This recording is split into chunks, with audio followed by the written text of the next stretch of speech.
నారా లోకేష్ని అడుగుతా ఉన్నా, ఏమయ్యా మీకు న్యాయమేనా, మీకు ధర్మమేనా? అసెంబ్లీలో అన్నారో లేదో తెలియదు కానీ కింద పడి ఏడ్చి గిలగలా కొట్టుకొని ముసలి కన్నీరు కార్చి ఆ రోజున మీకు అనిపించలేదా? ఆ రోజున నా భార్య కూడా బాధపడిందే, అసెంబ్లీలో అన్నారని చెప్పేసి నన్ను కూడా నిలదీసిందే. ఇంత ఘోరంగానా? ఐటీడీపీ, మీ చెప్పు చేతల్లో ఉన్న ఐటీడీపీ చంద్రబాబు నాయుడు గారు, లోకేష్ సమాధానం చెప్పాలా? నెల రోజులు వ్యాపారం చేసేసారే, నెల రోజుల పాటు ఏ వీడియోలు సృష్టించారే, నెల రోజుల పాటు మా కుటుంబాన్ని మానసికంగా క్షోభకు గురి చేశారే. ఇది న్యాయమా? ఇది అంటే మీ కుటుంబాలేమో కుటుంబాలా, మా కుటుంబాలు కావా? చంద్రబాబు నాయుడు గారు నిన్నంటేనేమో అన్నారో లేదో తెలియదు, గిలగలా కొట్టుకొని ఏడ్చి బయటకు వచ్చావే. మేము దయచేసి అడుగుతా ఉన్నా, ఐటీడీపీ ద్వారా వ్యాపారం చేశారే, ఐటీడీపీ ద్వారా తెలుగుదేశం పార్టీ ద్వారా కొన్ని ఛానల్స్ని హైయర్ చేసుకున్నావే, హైయర్ చేసుకొని నెల రోజుల పాటు పీఆర్పీ రేట్లు పెంచుకొని నా కుటుంబం మీద వ్యక్తిగతంగా వ్యాపారం చేసి అన్నం తింటున్న దుర్మార్గులను అడుగుతా ఉన్నా. రాజకీయంగా ఎదుర్కో, రాజకీయంగా రా. 2 సంవత్సరాల 3 నెలల పాటు నువ్వు అధికారంలోకి వస్తే, మొట్టమొదటి నువ్వు అధికారంలోకి వచ్చిన తర్వాత 2 నెలలకే నా కుమారుడు రాజీవ్ని అరెస్టు చేయించావే, జైల్లో పెట్టించావే. అయినా దడవలా. చంద్రబాబు నాయుడు ఇంటి దగ్గర ధర్నా చేశానని చెప్పేసి సుప్రీంకోర్టు దాకా వెళ్ళి జోగి రమేష్ని అరెస్ట్ చేయాలని చెప్పేసి తపన పడ్డావే. అయినా దడవలా.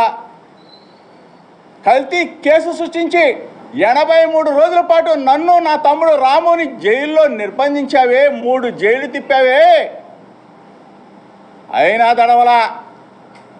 జైలు నుంచి బయటకు వచ్చా, మరలా ప్రజా సమస్యల మీద చంద్రబాబు నాయుడు ఇంటికి వస్తానని చెప్పా, దడవల. కానీ జోగి రమేష్ గొంతు నొక్కాలా. జోగి రమేష్ గొంతు నొక్కినా, పేక పిసికినా ఈ గొంతు ఆగదని చెప్పేసి చంద్రబాబు నాయుడికి, లోకేష్కి ఇద్దరికి చెప్తా ఉన్నా. దయచేసి చాలామంది మిత్రులు అనుకుంటారు, ఎందుకు జోగి రమేష్ చంద్రబాబు నాయుడిని, లోకేష్ని టార్గెట్ చేశాడు, వాళ్ళ కుటుంబ విషయం కదా అని చెప్పాడు అనుకుంటారు. దయచేసి 2 రాష్ట్రాల తెలుగు ప్రజలు, ప్రపంచంలో ఉన్న తెలుగు ప్రజలందరూ కూడా గమనించాలా. ఇది ఒక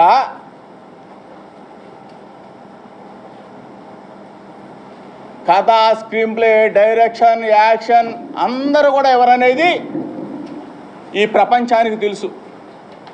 ఎఫ్ఐఆర్లో పొందుపరిచిన అంశాలన్నీ కూడా ఒక్కసారి మీరు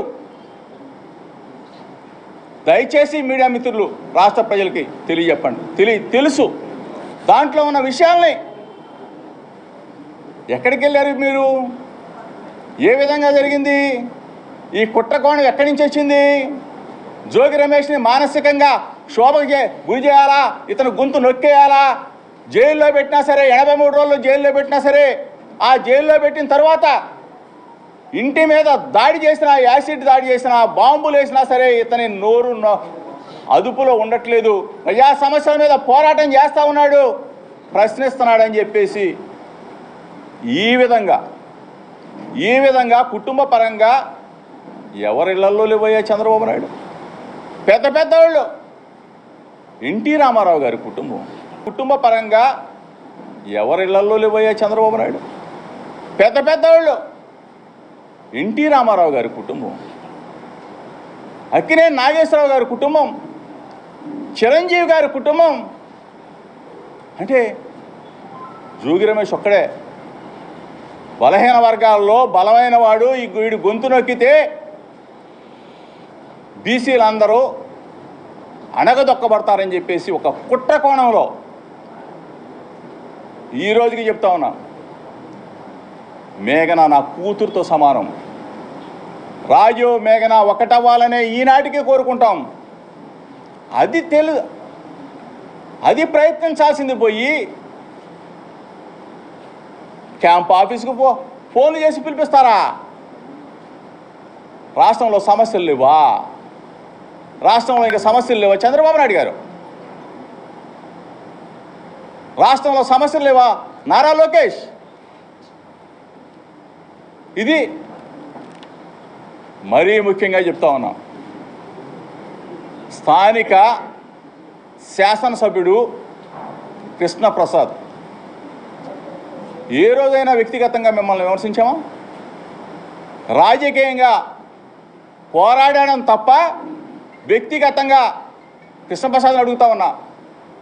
నీ గురించి నీ పార్టీ వాళ్ళు కొన్ని వ్యక్తిగత విషయాలు ఇస్తానని చెప్తే ఒకటే చెప్పా, దమ్ముగా రాజకీయాలు చేస్తా జోగి రమేష్, దమ్ముగా ఉంటాడు, అంతేగాని వ్యక్తిగత విషయాల జోలికి వెళ్ళనని చెప్పా. మీ పార్టీ వాళ్ళు చాలామంది వీడియోలు పంపిస్తామన్నారు, ఫోటోలు పంపిస్తామన్నారు. ఓ నో,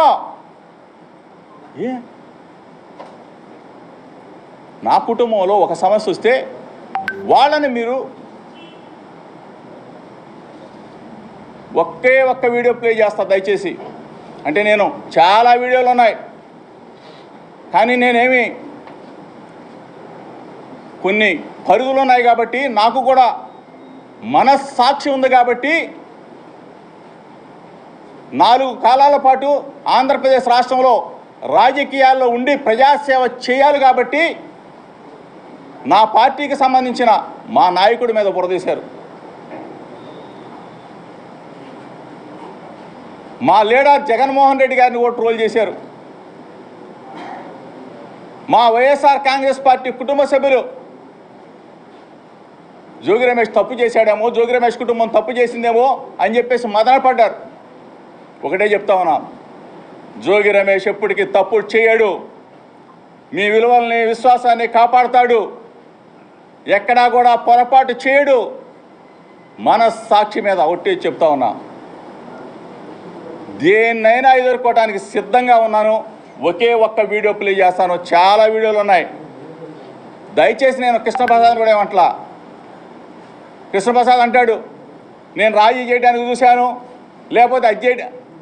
దయచేసి నీకు దండం పెట్టి చెప్తా ఉన్నా, ఇటువంటి తప్పుడు పనులు మానుకో, తప్పుడు చేష్టలు మానుకో.